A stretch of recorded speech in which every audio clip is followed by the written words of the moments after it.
Okay. I got a flight back today. Oh, you're not going to be joining us in, where are we going next, Pennsylvania? No, Brian's back in Pennsylvania. I've missed you, Maggie. Are you going to be in D.C.? Actually not. I'm on vacation in D.C. This is Brian Brown's show. I just occasionally step in here. Okay. Since we've talked to you last, there's been this big ruling.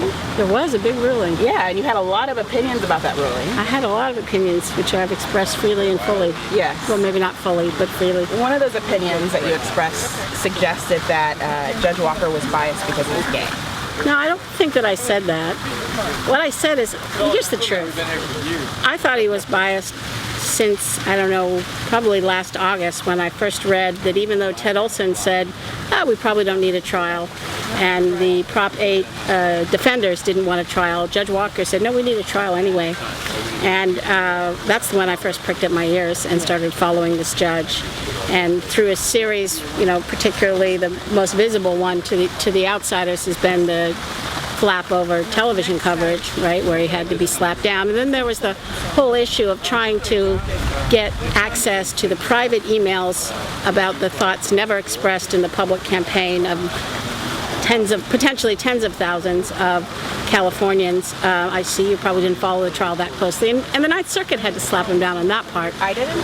Well, I don't know. Maybe you did follow it. I'm just saying you're looking at me as if you don't know what I'm talking about. So I'm actually from California. I was live blogging the day of the verdict. I saw you okay. off in the courtroom. So I have been following. Well, okay. My apologies. Just something about your expression made me think that I'm not being clear. So I was just trying to explain it more. But so from those points on, we thought this is a judge who's going to rule for gay marriage. So why bring up that he's gay?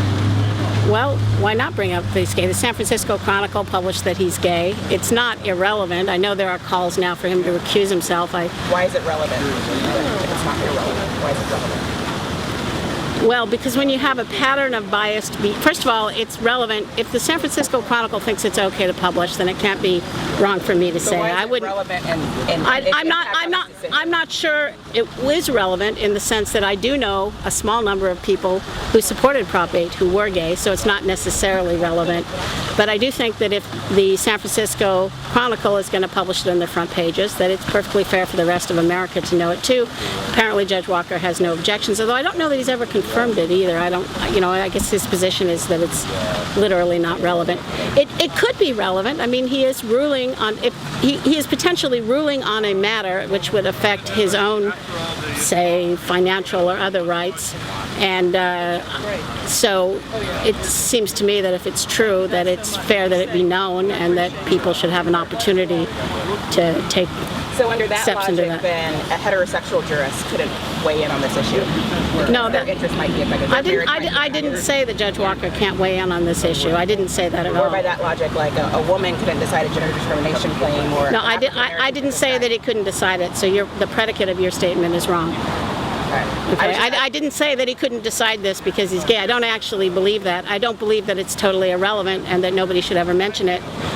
Although I'd be happy with that position until what we're getting is that it's okay to tell San Francisco that, but it's not okay to tell Atlanta or West Virginia that. Who said it wasn't okay to tell Atlanta that? The implication of your question is that, but maybe nobody thinks it. Maybe somebody thinks it's okay, and then the case we're all agreed that it's okay to say an openly gay judge made a ruling for gay marriage. That's all I've ever said. I don't have a problem with the implication that he's gay. I have a problem with the implication that because he's gay, he can't decide he's gay. I didn't say that. Well, that's what you implied. No, I didn't imply. Okay, so then why bring up the fact that he's gay? If it's completely irrelevant, if it has no bearing on how he's making decisions. I don't know if it has a bearing or not. I know that it's true, and I know that it's for the same reason that Fox News and ABC News reported it, strikes people as relevant.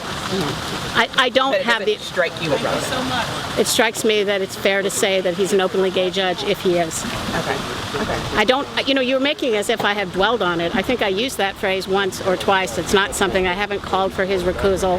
I haven't said anything. It's just, it's a sort of a true description of what just happened. Some people may applaud it and think it's great, and that some people may not. But it's a piece. It's a piece of. Do I think it would? What's the question? That applaud the fact that we have a gay judge. If he had upheld Prop 8, I think it would be even more relevant, and I would applaud it extremely. And I know one of the things I've learned since you've been gone And I know that you don't like talking about Loving v. Virginia. I do love talking about Loving v. Virginia. I've done it extensively. Okay. What are you talking about? One of the things that I've learned since you've left is that a majority of the American public at the time that Loving v. Virginia was decided was actually against the idea of interracial marriage. Same goes for Brown v. Board of Education. The majority of the public was against. And if this were like Loving v. Virginia, that would be relevant. But truthfully, it's not discrimination to treat different people differently. Moreover, the 14th Amendment was clearly about race. Just as clearly, no federal judge has ever held that orientation is a protected class, something that Judge Walker totally ignored. Here's the analogy I'm trying to get it to. Okay. It was okay in that case, in Loving v. Virginia, for a judge to stand up against the will of the people. If it's in our Constitution. But when you're a right to gay marriage that nobody's ever noticed, that the majority of courts have not found, that the Supreme Court did not find in Baker v. Nelson, which the Eighth Circuit couldn't find, all of these people are insane. It's just Judge Walker, in his great and heroic, individual capacity, sees that our founding fathers put a right to gay marriage in the Constitution. That's what judicial activism means. It is not, of course, that the Constitution never. He said that in his opinion, that the founding fathers put a right to gay marriage in the Constitution?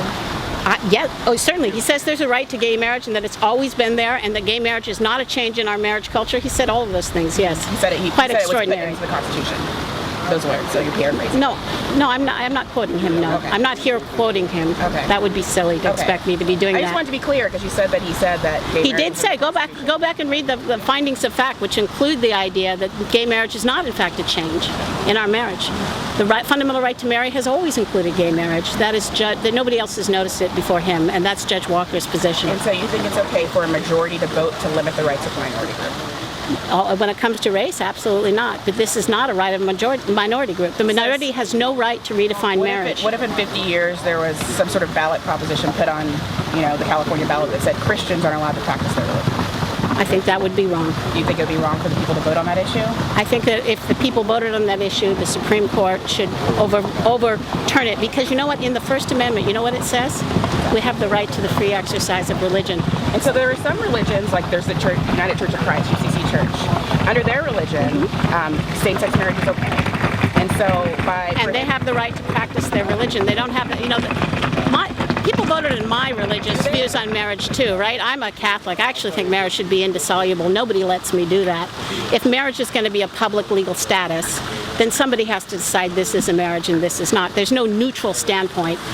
The way to create a totally neutral standpoint is just to get the government out of the marriage business. And I think the reason we've never done that is not that we have such an individual right to have government recognize our romantic relationships, but that people certainly used to understand that government's involved in marriage because this task of bringing together mothers and fathers to raise children is essential to protecting children, or very important for protecting children. That is the for why there's a public involvement in the marriage issue. Well, Judge Walker, I think he ruled that none of that matters. I know. Well, and I think that the other side eventually, they kept making this procreation argument, but in reality, there's no logical. That makes no logical sense. Well, what that says is that the majority of judges on the Supreme Court in New York and Washington and Maryland were all insane bigots because they found that responsible procreation was a reasonable justification for marriage.